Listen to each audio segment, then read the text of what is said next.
तरीका और जिम्मेदारी से कह रहा हूं कि जो आपके घर में किसी को कैंसर हो जाए तो बीमारी का इलाज एलोपैथी से तो कभी नहीं करा, क्योंकि एलोपैथी में मरीज जो है ना कैंसर से नहीं मरता, कैंसर का जो ट्रीटमेंट दिया जाता है उससे मर जाता है। कीमोथेरेपी होती है ना, आधा भर तो वैसे ही जाता है वो कीमोथेरेपी।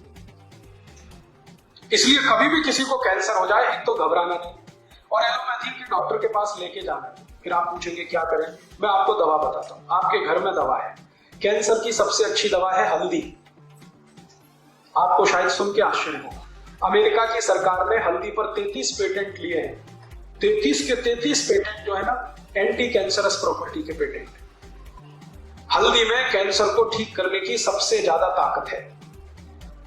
लेकिन हल्दी लेना कैसे है? हल्दी दो तरह से आती है, एक तो सूखी हल्दी है, एक तो आती है ताजा हल्दी, अदरक जैसी।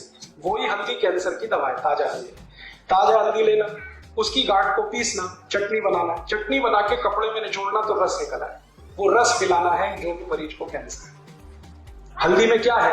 हल्दी में एंटी कैंसरस जो मेडिसिन है उसका नाम है करक्यूमिन। भगवान ने ये सबसे ज्यादा हल्दी में ही दी है और इस करक्यूमिन के कारण ही हल्दी का रंग पीला होता है। वरना अगर ये करक्यूमिन ना हो हल्दी में तो रंग पीला नहीं होगा, वो अदरक जैसी ही रहेगी। तो ये करक्यूमिन नाम का केमिकल है जो एंटी कैंसरस है और इसी की प्रॉपर्टीज पे अमेरिका में पेटेंट है। तो आपके घर में कोई भी कैंसर पेशेंट है तो उसको हल्दी का रस दो, सवेरे सवेरे खाली पेट दो, 2-3 चम्मच दे दो।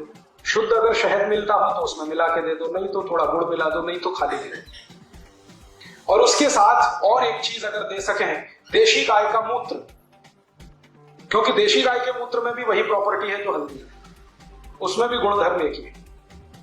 तो देशी गाय का मूत्र आधा कप और हल्दी का रस 2-3 चम्मच सुबह सुबह 1 घंटे के अंतर पे जो आपने दिया, आप देखना इतना अद्भुत परिणाम आता है। कई गले के कैंसर के मरीज मैंने सिर्फ यही 2 दवा से ठीक किए, गले के कैंसर के, पेट के कैंसर के, बहुत आसानी से ठीक। और ये दोनों ही चीजें आसानी से हर जगह उपलब्ध है। बस इसमें सावधानी एक ही है कि देशी गाय का ही गोमूत्र लगता है, जर्सी का नहीं, विदेशी गाय का नहीं।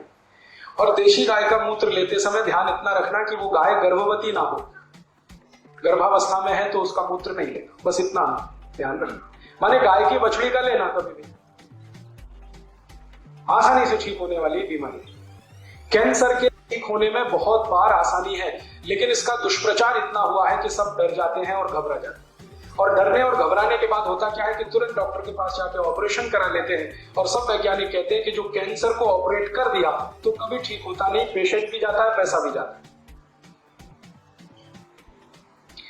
आयुर्वेद तो ये कहता है कि शरीर में सभी गांठ कैंसर नहीं होती। आप ध्यान रखना इस बात। हमारे शरीर के किसी हिस्से में कोई गांठ हो जाए तो तुरंत हमें शक होने लगता है कि जी कहीं कैंसर तो नहीं हो गया। डॉक्टर कई बार आपकी अज्ञानता का फायदा उठाते हैं। थोड़ी सी भी गांठ कहीं हो गई, डॉक्टर कहते थे अरे ये तो ट्यूमर है, कैंसर हो सकता है, आप घबरा जाते हैं। तुरंत डॉक्टर कहता है इस गांठ को कटवा के निकलवा दो। अगर वो कटवा दिया तो जरूर कैंसर हो जाएगा। और आयुर्वेद ये दावे से कहता है कि जो गांठ शरीर में बनी है वो घुलती भी है, आप उसका एंटी करो। जिस कारण से गांठ बनी है उसका उल्टा काम शुरू कर दो, वो घुल जाएगी, अपने आप ठीक हो जाएगी। उसके लिए दवाएं हैं, बहुत अच्छी दवाएं हैं, घर घर में वो आसानी से उपलब्ध है। कोई भी गांठ शरीर के किसी हिस्से में हो गई हो ना तो सबसे अच्छी दवा है चूने का पानी। गांठ जो बनती है ना कैल्शियम की कमी से बनती है और चूने में भरपूर कैल्शियम, सबसे सस्ता कैल्शियम का स्रोत है।